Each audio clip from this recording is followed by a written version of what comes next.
बिस्मिल्लाहिर्रहमानिर्रहीम। अस्सलाम वालेकुम व्यूअर्स, कैसे हैं आप? अल्लाह ताला आपको खुश रखे, आबाद रखे, आमीन। आज जी हम हरा मसाला चिकन कढ़ाई बना रहे हैं। बहुत ही आसान रेसिपी है, बहुत मज़े की बनती है। चलें इसको बनाना शुरू करते हैं। रेसिपी पसंद है लाइक करना मत भूलिएगा। तो इसके लिए मैंने आधा किलो चिकन लिया और आधा किलो चिकन के हिसाब से ही हम सारा मसाला इसका तैयार करेंगे। हरा मसाला जो हमें चीज़ें चाहिए जी, तो कढ़ाई है, इसमें टमाटर तो जाएंगे। 4 मीडियम साइज़ के टमाटर हैं और ये हरा धनिया, और इसको मैंने डंठल समेत ही मोटा मोटा सा काट लिया। और हमें चाहिए इसमें हरी मिर्चें ये तीखी वाली मैं ले रही हूँ क्योंकि हमने इसी से स्पाइस बनाना है इसका। हमने रेड मिर्च इसमें इस्तेमाल नहीं करनी। और ये तकरीबन 12 से 14 आप ले सकते हैं, मैं 12 ले रही हूँ क्योंकि ये तीखी हैं। अगर आपको कम पसंद है आप कम भी कर सकते हैं और 2-3 ज़्यादा भी कर सकते हैं। इन सारी चीज़ों को मैं ग्राइंड कर लेती हूँ। कढ़ाई में हम आधा कप घी का डाल दें। जैसे घी गर्म हुआ इसमें हम डाल देंगे अदरक और लहसुन 1 से 1.5 चम्मच।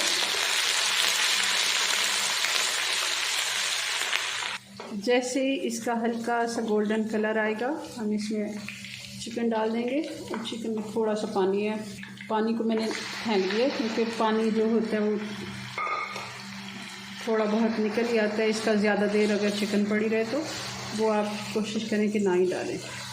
चलें जी, अब इसको फ्राई कर लेते हैं इसके साथ। चिकन हमारा अच्छे से फ्राई हो गया। अब इसमें डाल देंगे 1 टीस्पून ज़ीरा पाउडर, 1 टेबलस्पून धनिया का पाउडर, और साथ ही इसमें डाल देंगे जो हमने पेस्ट बनाया हरा वाला, हरा धनिया, टमाटर और हरी मिर्च। और साथ ही इसमें नमक भी डाल देते हैं 1 टीस्पून, या फिर हस्बे ज़ायका। अगर आपको कम ज़्यादा पसंद है तो आप कम ज़्यादा भी कर सकते हैं। और इसमें 2 से 3 पत्ते मैंने पालक के भी डाल दिए थे ताकि अच्छा सा कलर आए हरे मसाले का। अगर आपके पास पालक के पत्ते रखे हुए हैं तो आप वो भी 2-3 डाल दें, ज़्यादा नहीं डालने क्योंकि उसकी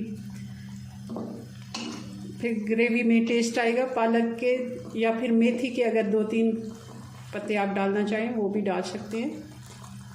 टमाटर का भी पानी और थोड़ा सा पानी मैंने इसमें डाला था, तो इसको हम ढक्कन लगा के छोड़ देते हैं तकरीबन 10 मिनट के लिए। 10 मिनट हल्की आंच पे पकते हुए चिकन अच्छे से गल गया। अब हम थोड़ा सा इसको भून लेते हैं 2-3 मिनट। गरम मसाला डाल देंगे, 1/2 टीस्पून जितनी कुटी हुई काली मिर्च भी डाल देते हैं। सूखी मेथी डालेंगे, कसूरी मेथी ज़रूर आप इसमें डालिए क्योंकि मेथी के बगैर कढ़ाई कभी भी मुकम्मल नहीं होती। बहुत ही अच्छा टेस्ट आता है इसमें। कढ़ाई हमारी तैयार है। चूल्हा बंद करने से पहले हम 1 नींबू का रस इसके ऊपर डाल देंगे, कटी हुई हरी मिर्च डालेंगे, नींबू के स्लाइस भी हमने लगा दिए। चलें जी, हमारी कढ़ाई बन के तैयार है। हरा मसाला बहुत ही मज़े की बनती है, ज़रूर आप इसको ट्राई कीजिएगा। बहुत आसान रेसिपी है। अपनी दुआ में याद रखें। मिलते हैं नेक्स्ट वीडियो में नई रेसिपी के साथ। तब तक के लिए अल्लाह हाफिज़।